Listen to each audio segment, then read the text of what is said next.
Okay, all happy with that for the moment? Yep. Right, let's move on to the next topic then, on page 17. We're now looking at the structure of education in the UK, particularly in England, because it is a bit different in Scotland. Now we've got two columns then, and we're going to compare the left column with the right column. So on the left column, we've got R or NVQs. What on earth does NVQ stand for? National Vocational Qualification. Absolutely. Has anybody done one, got one? No. Not under that name, it was all different when I did it. Well, Most actually, of us.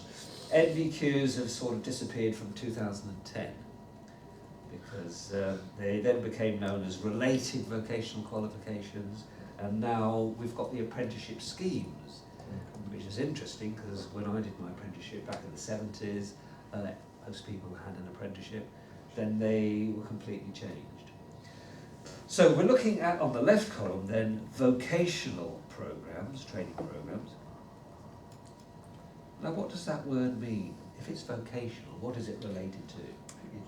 Your job. Absolutely, so it's completely job related. So vocational programs then are generally assessed, would you say, in the classroom or in the workplace? So where are vocational programs generally assessed? Workplace. Yes, the workplace or the classroom, and it's the workplace. Workplace. Absolutely. Now we've got to do a little bit of history here. NVQs have sort of disappeared, but they were brought in around 1987, so quite a long way away. What was happening in the 1980s, have you heard or do you remember, that made a national programme of qualifications necessary? What was happening in the 1980s? I think you had Some of us remember, or maybe not. But I think you had a general breakdown or decline in the traditional heavy industries and apprenticeships and the kind of city and guilds that you used to have, and there was a kind of a move away from this, and there was a rise of more the electronic and the different types of industries. Possibly. Essentially, the Conservative government moved the economy from being a manufacturing economy, where lots of us made stuff. That's right. They denationalised a lot of the industry and put everything out. I.e., like the ironworks and things like that, where we used to have all that infrastructure. They actually denationalised it and then farmed a lot of our industry out of the country. Yeah, absolutely. I know what you're on about. It's just start clicking. Yeah. So the economics and the politics turned Britain into generally a service economy. Yeah. Where you could say we sell coffee to each other. Yeah. You know, it's not a product; it's a service. So that was the big problem, and that meant, as Dave mentioned, then lots of people were unemployed. It's thought that the unemployment rate was about 5 million people unemployed in the early 1980s. So we had all these people who had perhaps been through the apprenticeship schemes that were labelled as being able only to do this job, that job and the other job. So the government had to try and find a way how to recognise the common skills that everybody has for the new jobs. So that's what the NVQs were all about. How can we get to recognise those common skills that people have and accredit them as in a qualification to then be recognised by other organisations and other jobs. When I did my apprenticeship, I was a mining engineer apprentice, and you thought you'd be that for life, because in those days jobs were for life often. Yeah. So it required a very different way of doing things, which we take for granted now. Created masses upheaval, and you may remember there was quite a few riots around Britain as well, particularly in Toxteth and Liverpool, which you may remember there. Yeah, not a good place to be. So NVQs were good then. They recognised common skills, enabled people to get the new jobs. However, at some point in the 2000s, people realised, well, I'm doing this NVQ, but it doesn't quite work with the company I'm working with. Mm. So the government changed the way examinations could be made, courses could be run, so that you could then tweak the core subject to suit the environment and the geographical location in which you are in. That's why generally we don't have NVQs anymore, because the national qualification now is not needed. It does not work in local conditions often. So that allows any organisation to write their own qualification generally with support from an awarding body. So we're trying to figure out then what's the relationship between the vocational programmes and the other qualifications. Now, looking at what you do any of you work on qualifications that have a written level component to it? So the CPC isn't, is it? It's like a driving test, there's no level to it. At the moment, Well, I had dog grooming level 2. sorry, Dog grooming level 2. oh right, So yes. So, I'm not familiar with any of this. no, but in dog grooming they have a level 1, a level 2, a level 3, so yeah, excellent. So they certainly do. But in turners, the CPC isn't leveled, it's like a driving test. Yeah. But in health and safety perhaps? We have professional qualifications in health and safety, and we have to do CPD and RPD. But that's what it's all about then. So for some of you it may not apply, but for others of you it does apply. You're working within those levels. So let's just look at levels 1, 2 and 3. They are generally all done in further education. Whereas at level 4 and upwards, because it goes up to level 8 and 9 perhaps, it's done in higher education. So what building would you walk into to receive higher education? University. University. Generally speaking, there are colleges of further and higher education, and you can have professional courses at the higher level done in organisations as well. But generally speaking, higher education is done in universities or similar, and further education is done in colleges of further education. However, colleges of further education generally take us to level 3 only. So it's only levels 1 to 3 at colleges of further education. So upwards then it's labelled higher education, and the funding mechanism is different. There's a different way of accessing money in higher education. Now this qualification is only about level 3 and downwards generally, because it's about further education. You do not need a teacher training qualification in higher education, bizarrely. So if you have a level 3 in plumbing or engineering or hairdressing, it's worth generally around 2 A levels. Vivian, I don't know, did you get involved in doing training in the hairdressing? Yes, I did, yeah. I had, once I was trained, I trained apprentices. Oh, right. So it was sort of ongoing. Yeah. And were you involved in the NVQ in hairdressing or beauty? No, it was, I mean, this is many years ago, so Yeah. it was just the basic apprenticeship. All right. And The practical element. yeah, we just went to colleges for week courses on Oh, right. different things. Yeah. Excellent. Now, some people are quite surprised that if you have a qualification in hairdressing or plumbing, it's equivalent to A levels. Well, the level of understanding and skills are just as high in a vocational programme as they are in A levels, an academic programme. But clearly, it's different in many respects. So the A levels are academic. What on earth does that mean? If a qualification is academic and not vocational, it's classroom. Theory, So it's like doing at school history and geography. You're never going to get a job perhaps in history or geography. It's just the level of understanding that you can demonstrate to employers perhaps, or further education providers perhaps. Now we've got level 2. What on earth is that similar to then? So level 3 is similar to A levels. What on earth is level 2 similar to? GCSEs? Oh. I was going to say O levels as we used to. Oh, right. Yeah, That's going back there 50 years. There you go. But that was for us, because we had CSEs, O levels, A levels. Yes, I want to look at that in depth in a moment. So we've got GCSEs. Well, how many? About 5. 5. It'll be the basics, maths, English. Indeed. They're usually maths and English are very important. Yeah. But what grades are we looking at? See, Alex, see the passes there. Haven't it changed to grading now? They're going 1 to to 10. They have. Yes. Shall we look at the old grading first? It used to be Started.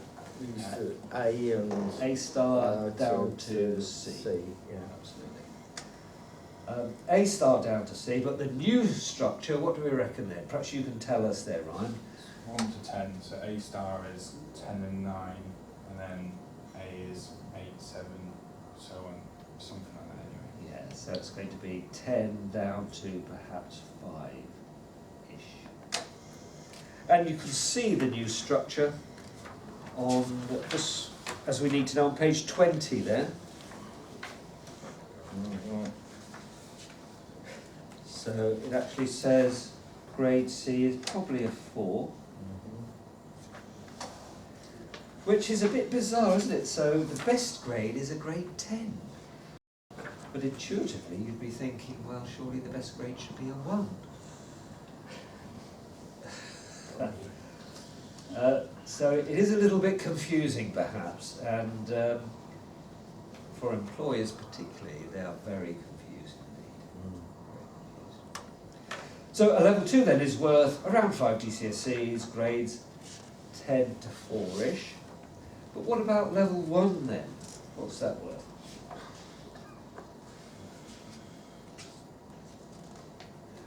Well, we're still talking about GCSEs.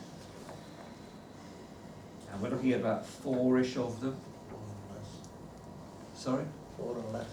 Yes. So the grades now are going to be, well, what used to be D to G or 5 to 1.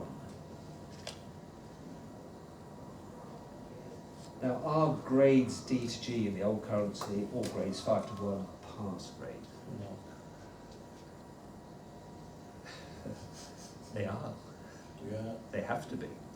Because, going back to what you said earlier there, Dave, you were at school perhaps given the choice, well not the choice, you were told you're on the O-level programme or the CSE programme, Certificate of Secondary Education programme.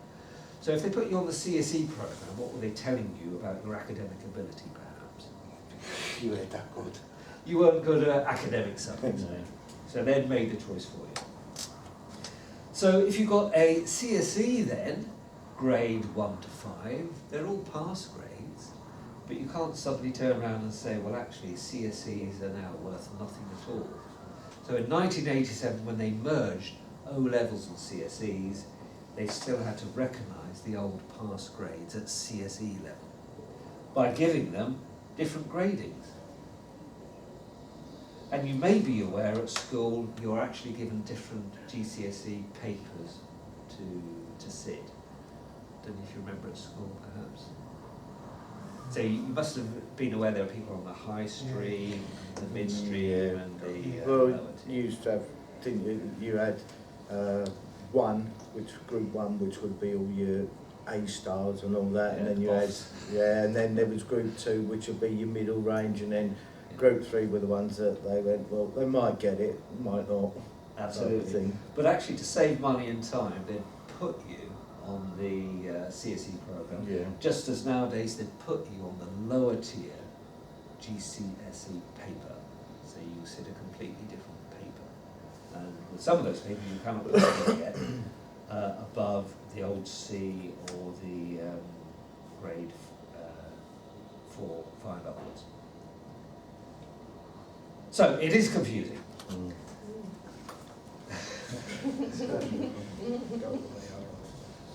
Now then, if I could I ask you to read the bit about ESOL above then, because that's quite important, particularly for you in your professions. But intuitively you'd be thinking, well, surely the best grade should be a 1. So it is a little bit confusing perhaps, and for employers particularly, they are very confused indeed. So a level 2 then is worth around 5 GCSEs, grades 10 to 4-ish. But what about level 1 then? What's that worth?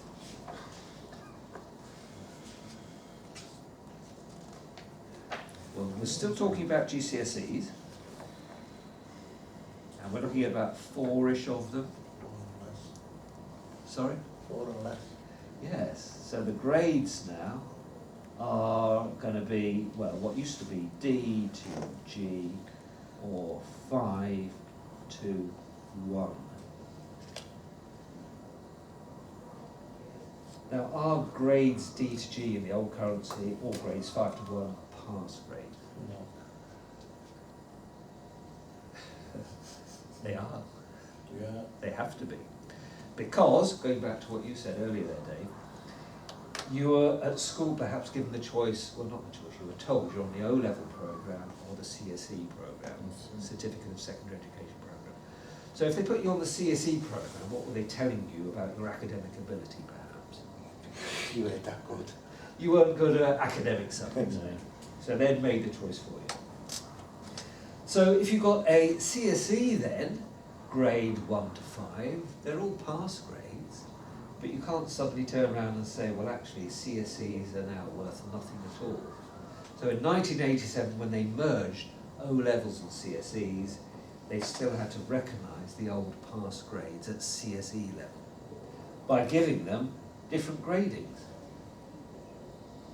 And you may be aware at school you're actually given different GCSE papers to sit. Don't know if you remember at school perhaps. So you must have been aware there were people on the high stream, the midstream and the Well, lower you tier. used to have, didn't you, you had 1, which group 1, which would be all your A stars and all that, Yeah, and then the you boss. had, and then there was group 2, which would be your middle range, and then group 3 were the ones that they went, well, they might get it, might not.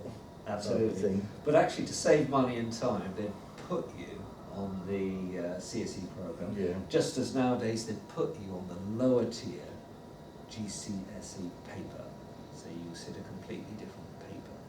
And with some of those papers you cannot possibly get above the old C or the grade 4, 5 upwards. So it is confusing.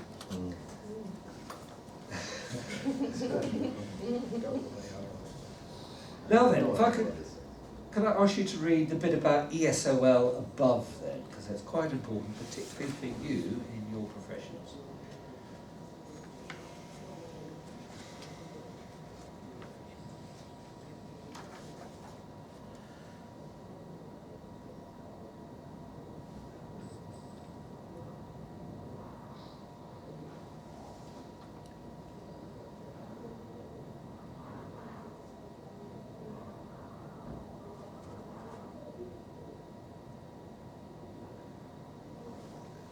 And underneath, you've also got something called the Skills for Life programme, which is your English, Maths and ICT.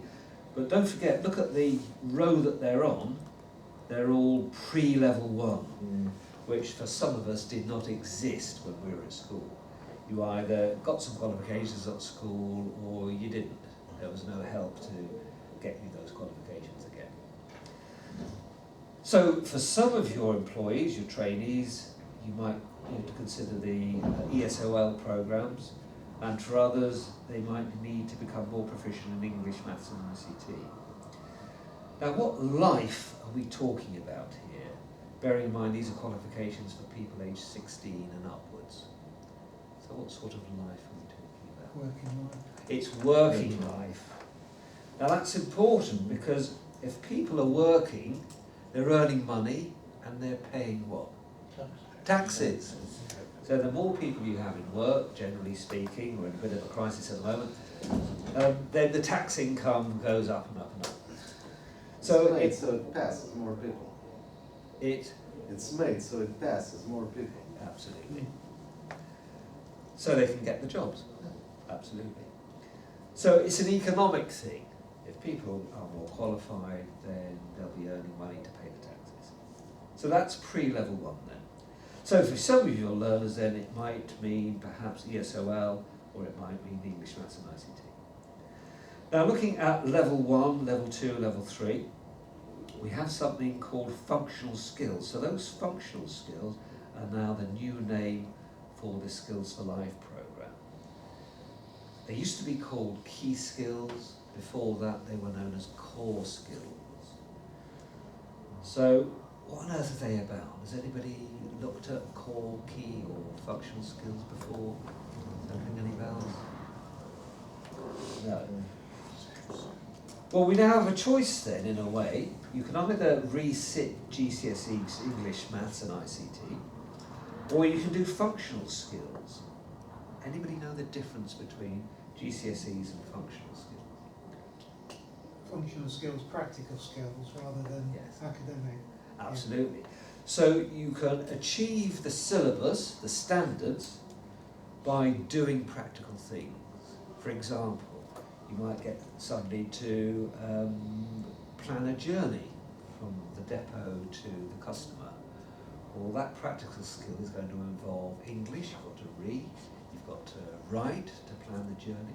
You might need to use the computer, IT there, and you might need to use communication to communicate with the customer when you get there. So you can identify those and tick those off on the standards. So they're quite different to sitting into GCSE lessons. So you can achieve up to GCSE standard through the vocational programme. So we've got functional skills at level 1, level 2 and level 3. Now anybody any idea what the level 1, 2 or 3 the government wants all adults to have English and Maths at? Is it level 1, is it level 2 or is it level 3? So you've got a choice there. Level 2. It's level 2, yes. Could have been any one of those, couldn't it? Why does a government, why does it have a policy that all adults in the UK need to get or try to get English and Maths particularly at level 2 as a very minimum? Baseline for the job, isn't it? Baseline for the job, and for UK PLC it means perhaps we're going to have a qualified and skilled workforce that won't be left behind by other economies around the world that have an even higher qualified workforce than we do. So it's all about self-interest, but also about giving people the confidence to go out and get jobs and be a tax-paying member of the community, perhaps. So that's the functional skills then in terms of vocational programs. Let's put that into a context now with a case study by looking at page 18, the next page. Could I ask you to read the situation in the case study and then we'll try and answer those questions.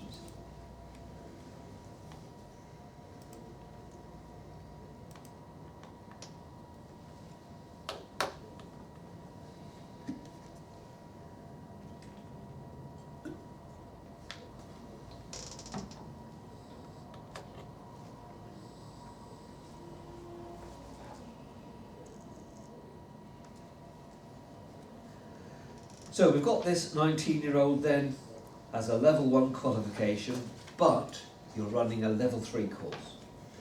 We've got a 42-year-old who has no formal qualifications at all, and again wants to join a level 3 course. Here's the question then, what are we going to do? What do you reckon?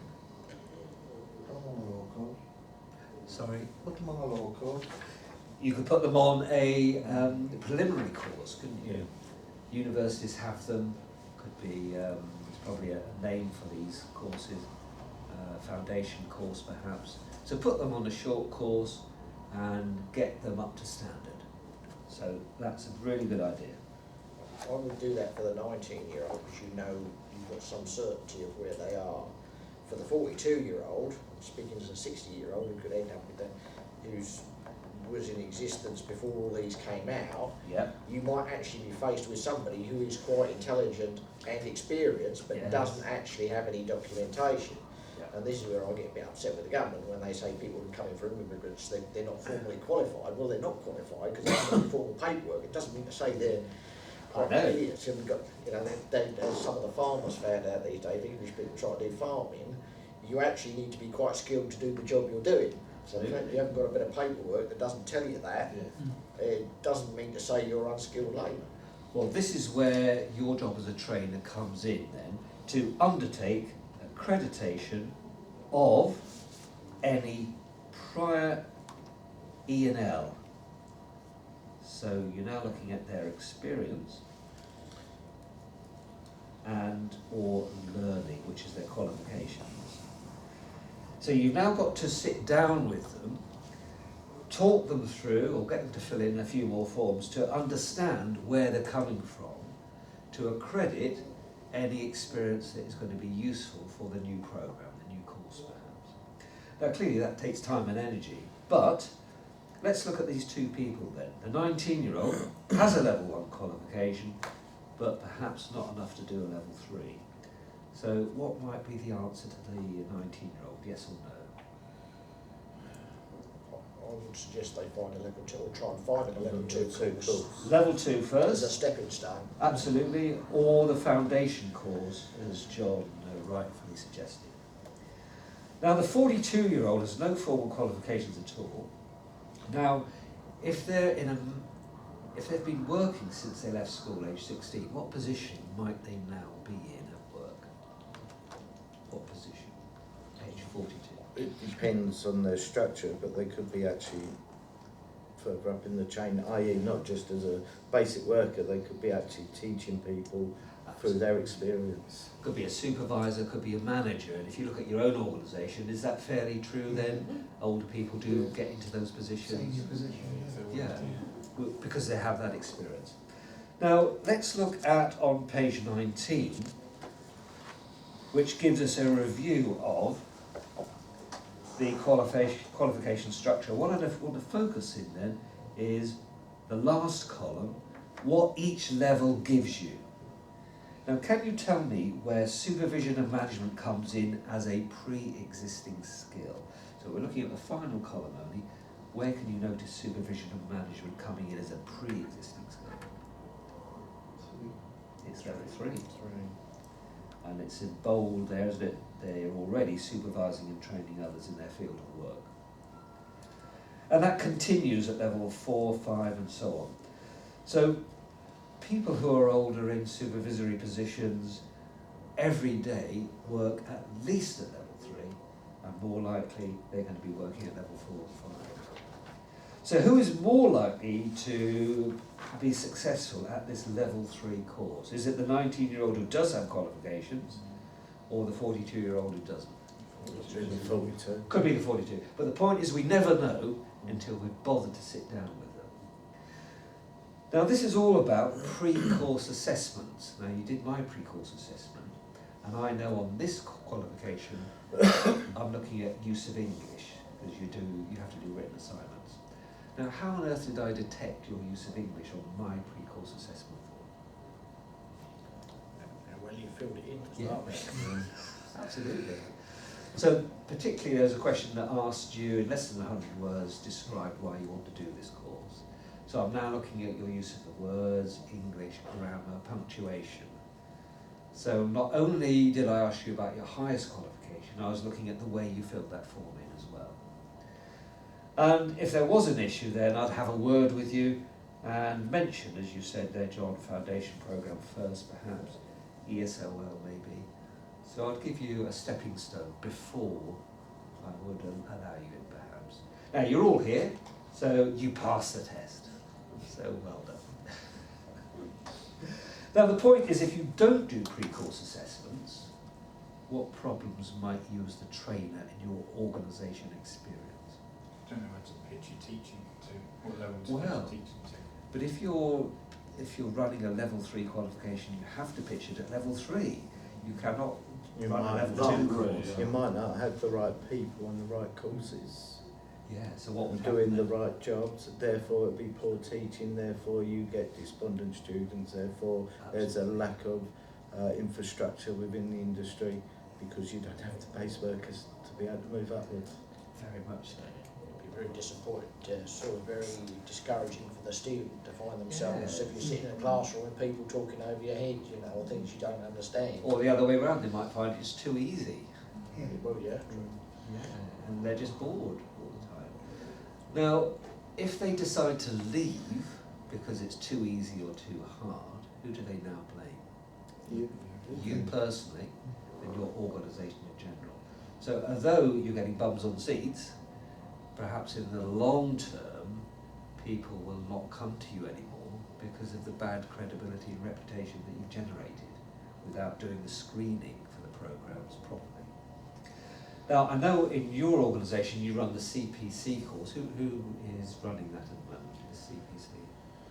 Well, without this accreditation, we can't. Oh, you can't do it until no, you get... we need this accreditation to be able to get it. do the CPC courses. Yes. From what I've heard, there is generally no screening as to who goes on the programme. It's just, well, you can join it when you go. It's a requirement in law. If you're a lorry driver, you have to do it. You know, have to do it. if you've no choice what level you're at, you've got to do a minimum of so many hours training over 5 years. Yeah, absolutely. There's no choice. And it's as you say, it's a mandatory requirement. But you're going to make your life a lot easier, perhaps, if you have a conversation about how it could be made easier on the day beforehand. What's the answer to this question if you ask it right at the start of the course with everybody else present? Does anybody have any learning problems? What's the answer you're going to get? No. Nothing at all. No. Would you like to put your hand up saying, yes, I can't do this, that and the other? You're not going to do it, are you? You're just too embarrassed. So if you have the conversation beforehand then, you can approach the day's training, the CBC programme, with a lot more information and therefore give that person the confidence perhaps that they know you're on their side maybe. So pre-course assessments are really vital in many, many situations. Right, all happy on that for the moment then.